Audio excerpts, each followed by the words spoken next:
Hey everybody, welcome back to Out of the Ordinary with Jay, and I am with Luhan, and we're gonna have a very interesting interview, to say the least. I think it's gonna be very interesting to a lot of people. Luhan, let's just start with a little bit of a background, but how old are you?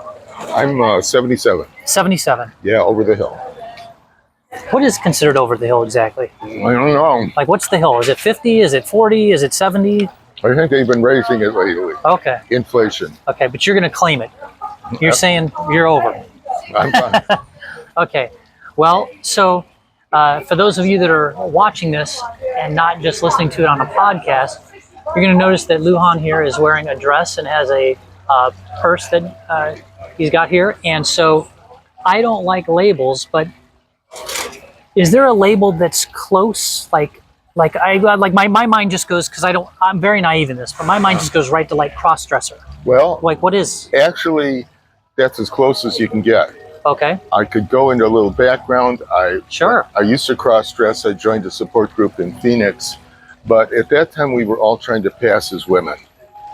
We would do the wigs, the makeup. We go through every limit. We go to malls, we go out in public, but we're passing as women. Well, after years, I kind of just quit doing that because it's a lot of trouble. And then lately I says, well, hold it. I don't want to try to pass as a woman. I just like their clothes. So what if I just wear the clothes? Now, there's a very small section of cross-dressers who do what I'm doing. Okay. I like these bracelets. I like my nails. I like this, and I got all this neat guy stuff in my purse. More than most guys get to carry with them. Yes, I remember seeing something like that in Friends. Joey had he had the big, I forget what it was like. Yeah. Anyway. But yeah. So I find it's working for me great. I like where I am right now. Okay, so is so would you say the typical definition of cross-dressing then is you going all the way to masquerade as a woman, but you just like their clothes and accessories, but still portray as a man? Yeah. That's it. Yeah, Okay. I go by he. Okay. Okay. So, not to sound super naive on that subject, but so like, is that the plus in LGBTQ plus? Are you the plus? I would say I'm the T. It's under the transgender It is. category. Yeah. Okay. Anybody that violates the societal gender norms is considered transgender, and there's a lot of different things in there. Okay. Well, so this is going to be a very educational a video for me, for sure. So, and this is technically, Luhan, this is your coming out party, is it not? Well, yeah, I do. I've been on the internet sometimes doing engineering stuff, but I decided, hey, life's short. This is what I like doing. I'm also, my background's engineering, and I've been told I'm rather gregarious for an engineer. Yes. Or even a normal person. I'm just pretty gregarious. So I think this just fits my persona to a T. I like doing this. I gotcha. Okay. So just real quick, I want to back up just for a moment because you mentioned engineering. Yeah. So like, let's get a little bit of your background. Like, where are you from? Short bio kind of resume. Born, raised north side of Chicago, grew up in Skokie, or as we called it, Little Israel. My family wasn't Jewish, but every other person in Skokie is. Okay. So, and went to University of Illinois, where I was one of the first people in my family to flunk out of college. Got drafted, went in the Army, went to Korea, came back, went back to Illinois, to Urbana, because I didn't know where else to go. Fell into the counterculture. Had a great time in there for several years. Traveled around, moved to California. Let's see, where were you now? We're in Arizona now. Oh, for about 5 years, I lived full-time in a motorhome. I decided I liked the Southwest, and I wound up here. Wow. So you mentioned engineering. What type of engineering? And real quick, by the way, so Luhan is a fellow YouTuber, and so I'll put a link down below to your channel. Sure thing. And so that people can find you if they want to follow up on your engineering stuff. Sure thing. I looked at it and I was like, wow, I'm not very smart. This is very confusing. So my stuff's kind of technical. Most engineers can't follow it. Yeah, I mean, you had some sort of homemade light, I forgot, a contraption to find something that you made. Yeah, if you walk by, it flashes a light, makes you think your picture's been taken. So this is my deterrence. Yeah, like a homemade security deterrent, right? Yeah, nobody's going to mess with your car if they think their picture's already been taken. Yeah, so there's some clever stuff like that on this channel, so we'll make sure we put it on there. Okay, so And is that what your channel is about? Is it about? Yeah, it's just some engineering projects I'm doing. Actually, I've probably done 100 more than I put on there, but it's more work to make the video than it is to do the engineering.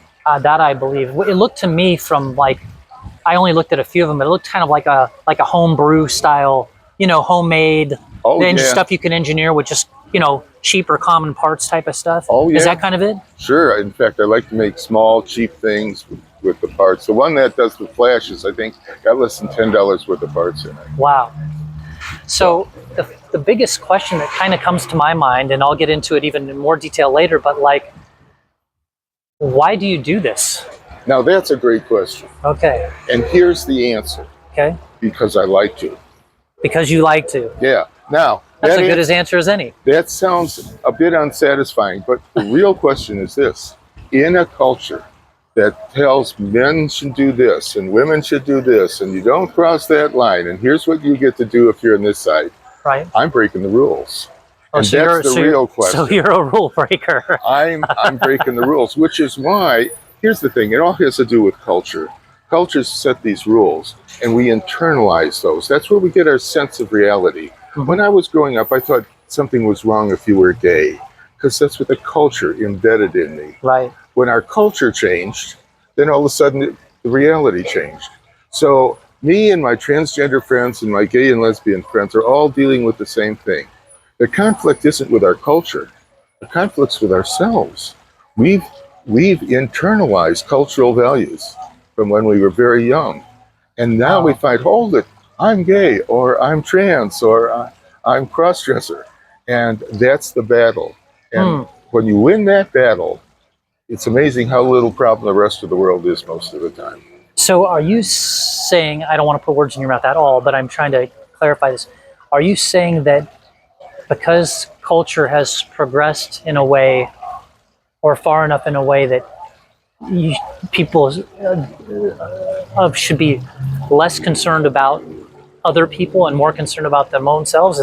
What I'm saying is you think you're fighting an external battle, but you're fighting an internal battle. You're not okay with what you're doing. Oh, I see. When I say, you can't wear dresses, Luhan, that's bad. And I finally just decided, screw it. This is what I like to do. So I actually made a choice one day it's kind of like my second coming out, when I came out as the casual cross-dressed guy thing 5 years ago. Luhan, do you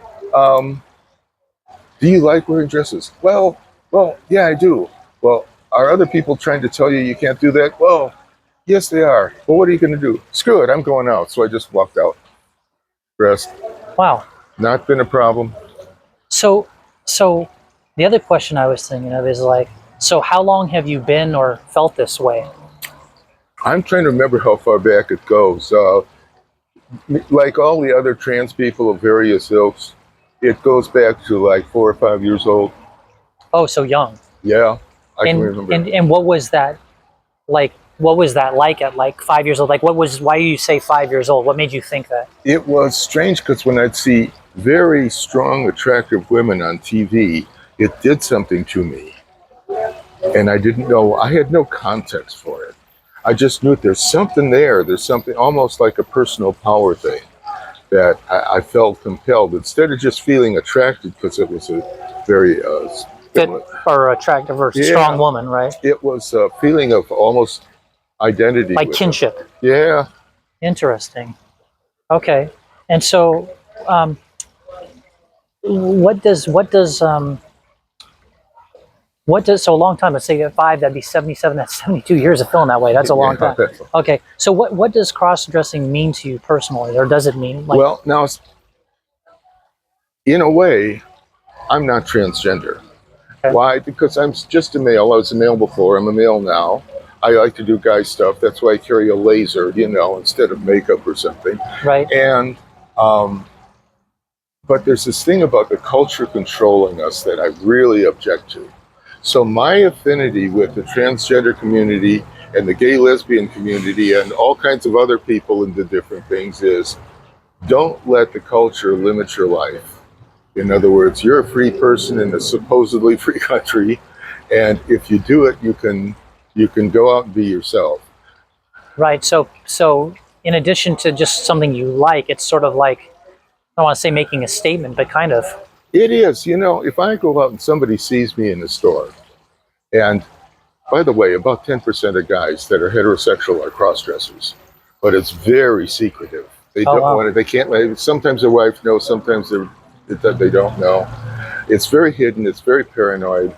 But when they see me in public, I get these vibes, looks, with people going out of their way to be nice to me. That didn't happen before when I was just dressed male and going in standard personality. Interesting. So, and I'm thinking some kid who's struggling with this that's 5 or 10 years old sees me and think, well, hold it. Maybe I am okay. Right. I feel I'm having an effect on the world just going to Walmart. Gotcha. No, I like that. So I have to ask, do you have a particular style or look you prefer? Fashionista? Fashionista? It's hard to say because when I was doing the total cross-dressing where I had an alternate identity, Samantha Stone. When I was doing Samantha, it was the eye makeup. I like black hair, wig. Oh, cross-dressers tend to, when they're doing the full-on cross-dressing as women, they tend to dress like women they find attractive. Oh, they sort of emulate. Yeah, they do. So if someone, whatever, I don't know, Heidi Klum, somebody thought she was attractive, Yeah. they would tend to emulate that in their own look. Yeah, and there's another weird psychological twist to this. Okay. Apparently, when you're a secret person inside and you show something else on the outside, Yep. you have trouble maturing. Maturing doesn't come with time, it comes with interacting with the outside world. But the real you hides inside. Now, when these cross-dressers do come out, they're teenagers, and they dress like teenagers. You can't believe the outfits my friends and me were wearing in that support group as women. Yeah. Well, the thing that you just brought up that just as, again, from my point of view is that I can definitely see the point about being authentic and living an authentic life. And, I think that's a struggle for everybody, for sure. Yes. But certainly it would be amplified in a case like yours. And I can see how that would be kind of a tough deal. You know what I mean? Living authentically or rather living inauthentically. Now, here's the thing. When me and my friends used to go out passing as women, going to the mall, the Ren Fair one day, everything, in a way... Well, the Ren Fair, you can get away with it all day long. Oh, yes. We were going from one sexual stereotype into the other sexual stereotype with no stops in between. Yes, right, sure. So now I'm more of an affront to our cultural norms than I was when I was passing as Samantha Stone. I can see that, sure. So, on the other hand, I don't have to worry somebody will read me or suspect that I'm really a guy. If they don't see I'm really a guy, they should see an optometrist. Yeah, I was going to say they would have a vision issue. Yeah. So what age were you? I know you said you felt that way around 5 or so, 4 or 5. But what age did you actually start dressing up? Well, I didn't have much opportunity growing up at home. You were in the military for one. Yeah, and I had no opportunity in the military. I had no opportunity in college. Till I got out in the world myself, I had no opportunity at all. And then it was still really paranoid. So like were you in your 30s or 40s or how old were you before you started dressing in women's clothes? It would be like mid-20s. Okay. Mid-20s. So let's call it at mid-20s. Before your mid-20s, what did it feel like when you were being inauthentic and sort of dressing like everyone else? What did that feel like? Do you know what I mean? Well, it's not like I'm uncomfortable being a guy. It's just not my total preference. But no, I was just a regular guy. But here's what I mean by paranoid. I lived in Santa Barbara and I had my own house I was renting. Okay. So I had the privacy. So in the house, I never went out the door. In the house, I'd wear female clothing. But when I wasn't wearing them, with all the blinds and shades pulled, they'd be locked in a cupboard. Because I was afraid of a burglar coming in and finding my female clothes. Oh, wow. Pretty soon, he's talking to the other burglars. All the burglars are making fun of me. And all of a sudden, you're out in a way you didn't plan to be. I mean, that's how paranoid it is. Wow. I buy dresses online and made sure I was there when the delivery was there, so it wouldn't go to the neighbor's house. Then they accidentally. It's a very, very paranoid thing. Right, and so I'm going to skip to another question I have because of what you just said there, but Well, no, I'll stick to it, but we're going to get back to that in a minute. Okay. But so, like, this isn't, at least from my vantage point, and again, I'm coming from a pretty naive point of view, but this doesn't seem very common to me. Like if I was to go through, the last, whatever, 5, 10 years of, guys I saw dressing in women's clothing, you'd be the one. You know what I mean? For me, maybe I need to get out more. I don't know. But my question is like, why do you think some people are different or nonconformists? Well, like I said, that's actually the backward question. Okay. The real question: why does our culture just make these rules for people? It says, "Hold it, you're in group M for male, and you must watch football, drink beer, and be emotionally unavailable." I mean, Yeah. it's like a set of rules they lay on each one. Okay. And what does it mean? Why would people want to break the rules? Well, because that's what's normal. It's normal for a percentage of people to be gay, transgender, lesbian. That's what's normal. Our culture is not normal. Our culture laid an artificial set of rules on top of that, which violates what effectively is normal behavior. I got you. So right. So the question's kind of again, that's. But I think a lot of people would ask the question that way. Oh, they would. Do you know what I mean? And Because they're just to give you the social construct. That's what they're coming from, that same culture I grew up in. I understand. Now, if you're a person who's put off by this at all, I empathize with you, because that's what gay and trans people deal with too. They had to solve their conflict with it. So the fact that you might have a conflict isn't surprising. Right, and that's literally my next question. I was going to say, like, what do you say to people that are uncomfortable or find it off-putting? Like just as an example, and I don't mean it just in a general term, although that's true. Where, someone could see somebody dressed a certain way or look a certain way, and that could be many things. That could be someone with too many tattoos or whatever, right? Yeah. But like if you came into my shop, say I owned this coffee place that we're doing our interview at, and I wanted to address you, and my inclination would be sir, but then I might see your outfit, and then my inclination might be like ma'am, and then just as a layperson, I'm kind of like, like, what do you think about that? Well, two cases. Back when I was Samantha, fully cross-dressed that way. Yeah. Then I was going for female names, pronouns, all that. Now I'm split in the middle. But what I do is I engage people wherever I am in conversation, even if it's the clerk in the store or somebody. Right. And what that lets them know is they're wondering, how do they relate to this person? When I just start talking normally, right, like with the checkout lady at Walmart, and say, "Oh, have you tried this cheese?" They relate to me normally. Right. And the only time I get ma'amed is like when my hair's really grown out, I'm wearing a dress, and they see me from the rear because I've got a big butt. And they figure dressing big butt must be a woman. So if I get ma'amed, it doesn't bother me, Well, that's what I was going to ask, is if people got the salutation wrong, like, it's tough. I feel both sides, because like if I was you, I could be like, oh, that's not how I prefer to be addressed. On the other hand, if I was somebody else, I'd be like, well, you're not making it easy on me. I know, you know and I mean? realize that. Like, somebody asked to take the shopping cart from the Walmart lot that I was just finished using. And this guy came up and said, "Excuse me, ma'am, can I use this cart?" I said, "Sure, fine." And I just turned away. Yeah. I didn't say it's wrong or anything. Yeah, right. You weren't...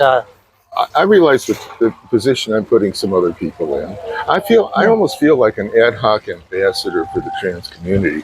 Because like I say, if you cross-dress and pass as a male or a female opposite gender, nobody even knows it. Right. And if you think you don't know any cross-dressers, if you're one of 10 men in the room and none of them are cross-dressers, it must be you, okay? Because 1 out of 10 guys doesn't.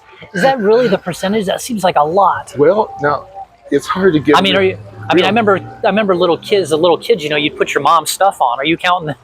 Well, it's a whole spectrum, but you can't knock on somebody's door and says, "Hi, I'm taking a survey. How many cross-dressers live here?" Well, sure. But there is one statistic. Well, there's two statistics, and you can put them together. Number one, 50% of cross-dressers, when they're in male mode, wear female underwear.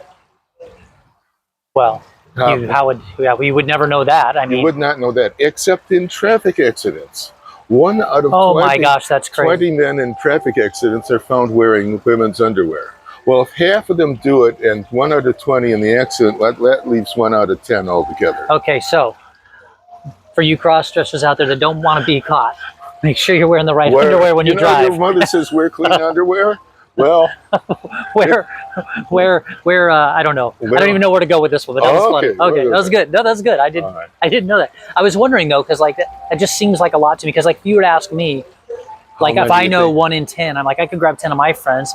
I know I'm not the one, and I couldn't pick out one of my other ones. But here's a weird here's a real statistic. In Santa Barbara, I was a member of SBSFA, the Santa Barbara Science Fiction Alliance, a small science fiction club. Yeah. We had about 20 active members, about half guys, half women. Okay. Years later, getting to know a couple of the women there that I liked, I came out to them. Okay. And they go shopping with me where they pretend we were buying for them, and it's how fun. Oh, I'm sure they love that.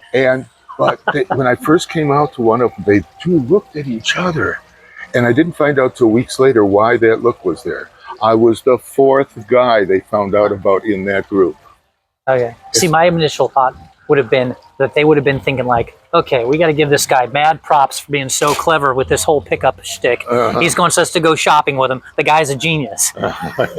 No, that was not it. It's like being on a Drew Carey show. I'm with this girlfriend of mine, and we're shopping, and this lady comes over and says, "Oh, it's so nice your boyfriend goes shopping with you."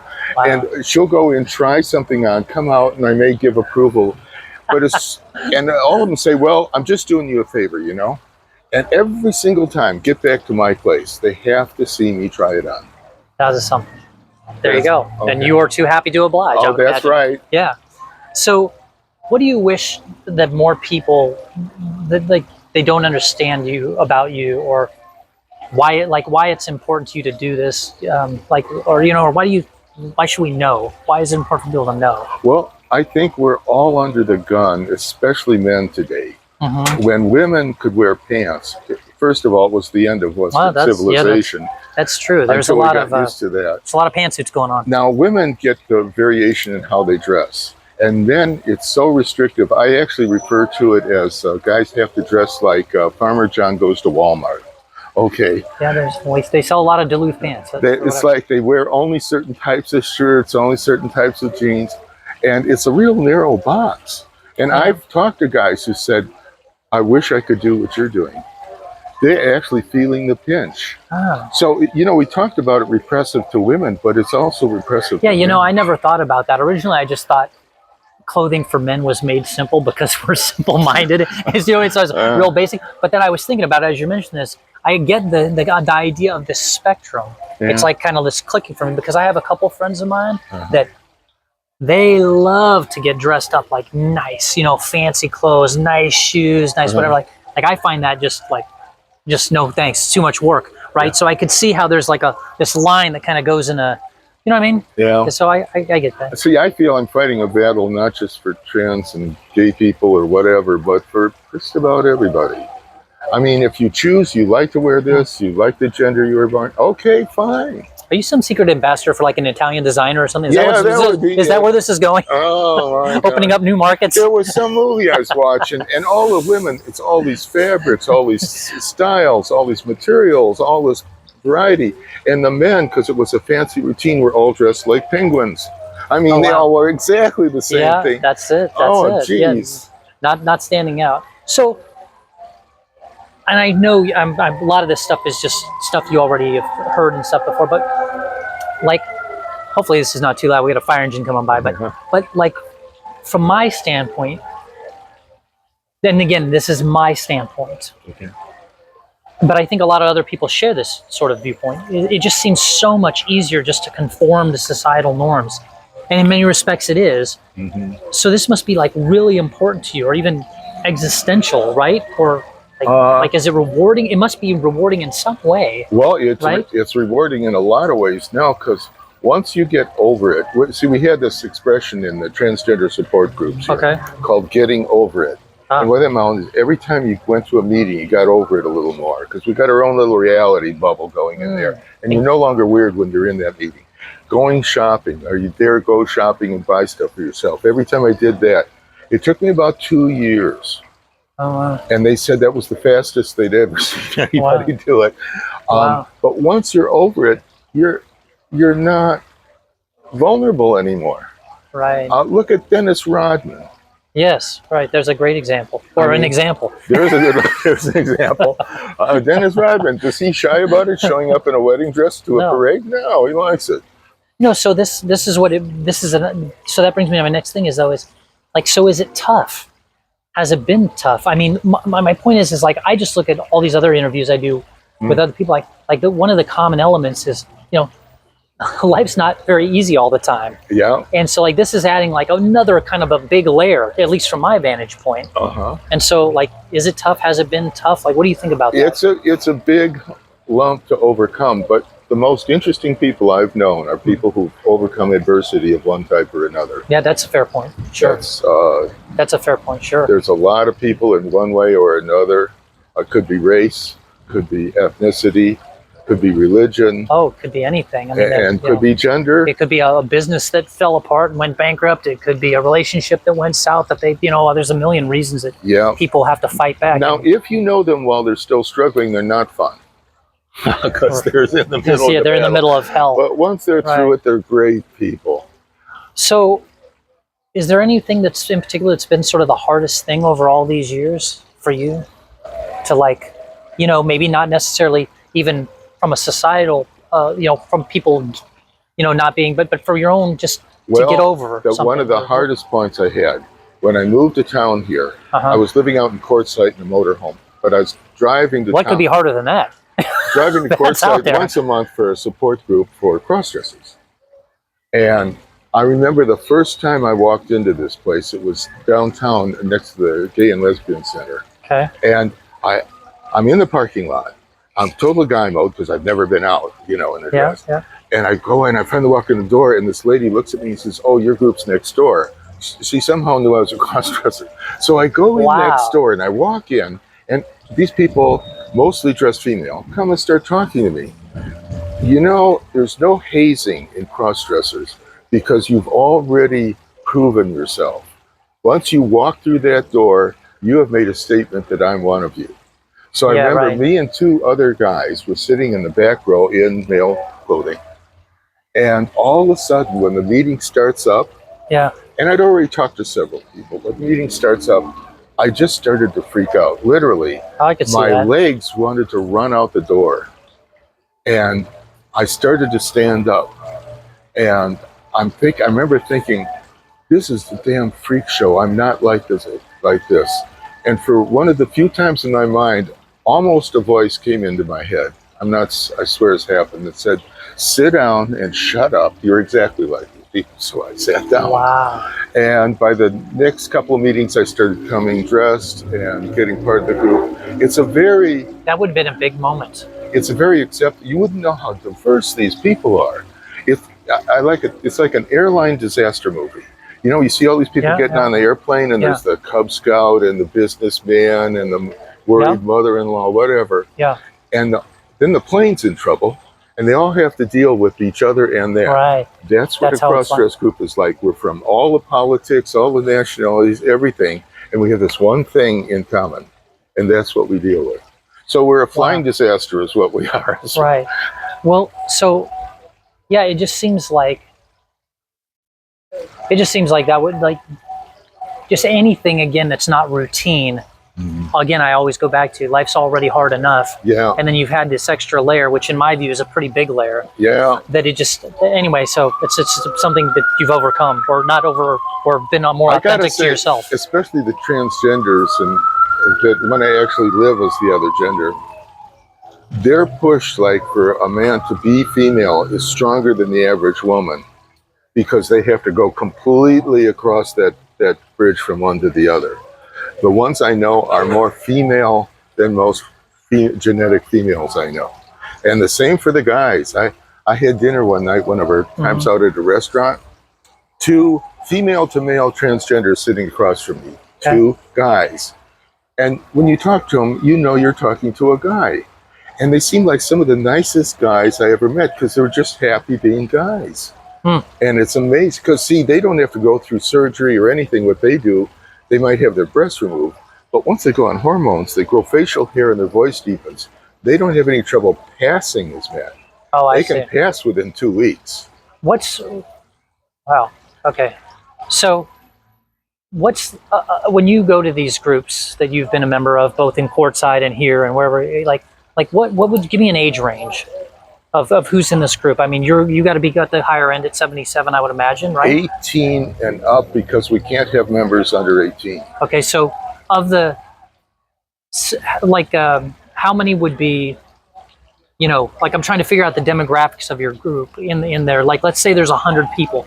How many of them are, below 40, and how many of them are over 40? I would say the same as the national demographic. Okay, so no. We're just cut out of everybody else. It's you. like some disease hits you. Well, it doesn't matter who I you wasn't. are. Oh, right. I wasn't even meaning it like that. I was more thinking of like, at what age people, come out, type of thing. Not necessarily. Now there is a group. There is kind of a hump at around the age of 40. Probably been married, maybe have been divorced, and finally decide to accept themselves as who they are.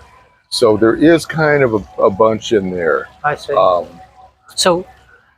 So this is my big question, the first one I wrote, which was, why come out now, like after all these years at age 77? Like, in other words, some people, I'm taking it to my grave. Well, Yeah, 77 is an interesting age to like come out. A friend of mine asked me that, and why do it? Well, is it sort of the ambassador thing? Well, no, it's why keep it a secret? I mean, it's not like there's anything gained by taking it to your grave.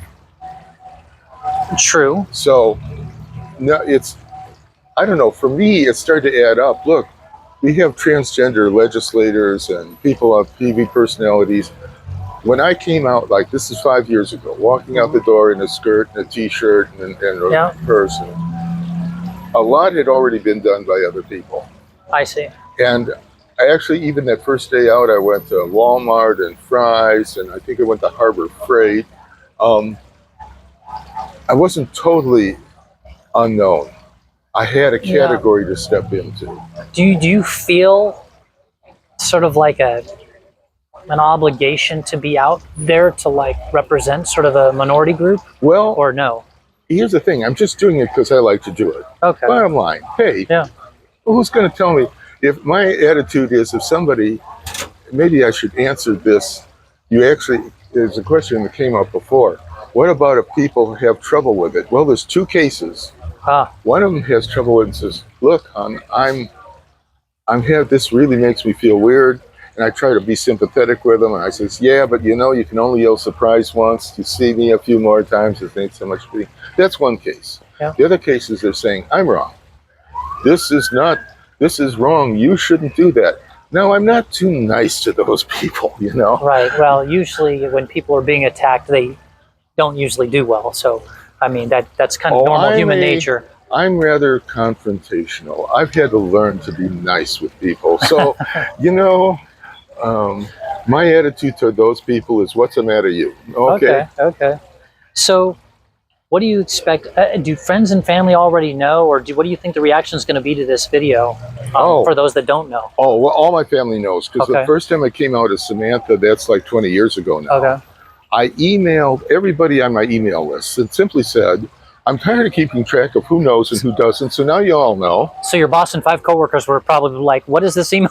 And then here it is. I sent to everybody on the list, anybody I knew in any which way or form, and I just said, if you got any questions, I'm free to answer. But what I did not do was ask for acceptance, and I did not ask for their understanding. You just said, you just wanted it to be known. It's just it. Like, hey, you got questions? Yeah. I had an ant blew up at me. Oh, yeah. An email in all capital letters. Oh, boy. This is that witchcraft thing that you did a couple of years ago.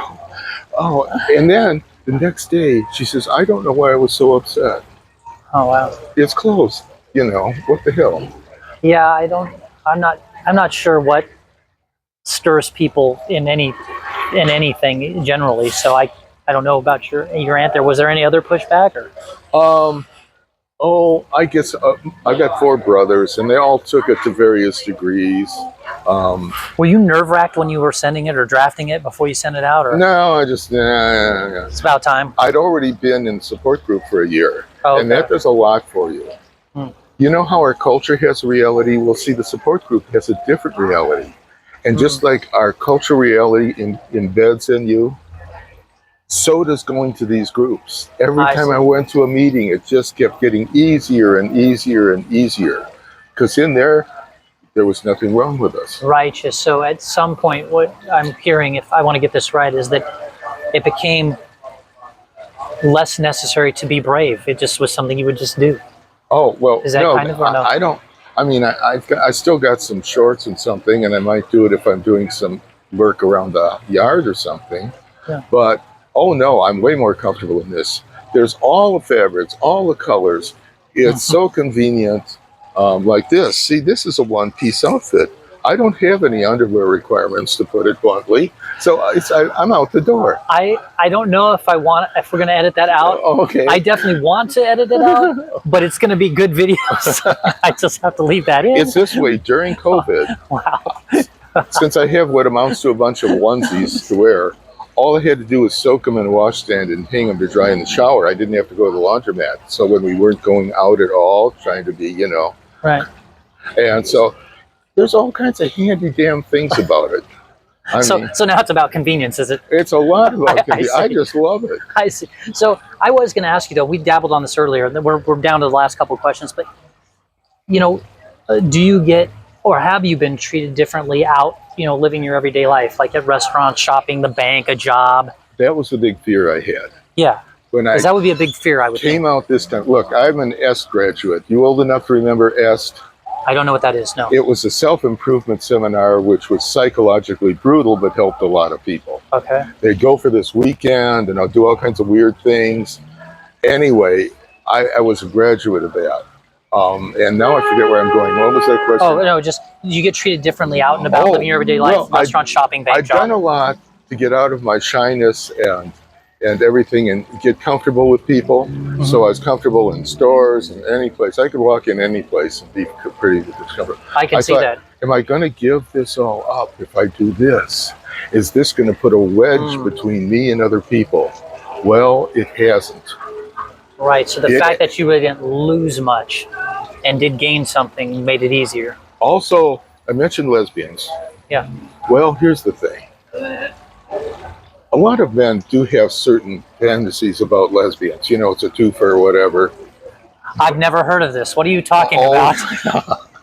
But I mean, go on. Well, a group of us went to a place downtown called Ain't Nobody's Business, which was a lesbian bar. Okay. I won't even say we were welcome. They ate us up. Oh, really? Lesbians like nothing more than seeing a guy in a dress. So meaning they were India. Yes, okay. There's kind of a love connection between cross-dressers and lesbians.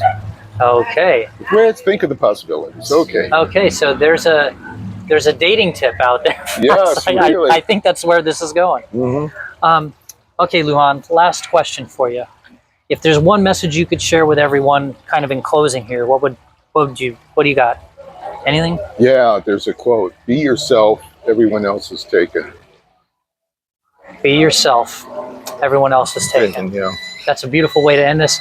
Thanks a lot for your time. Really appreciate the interview. Bye-bye.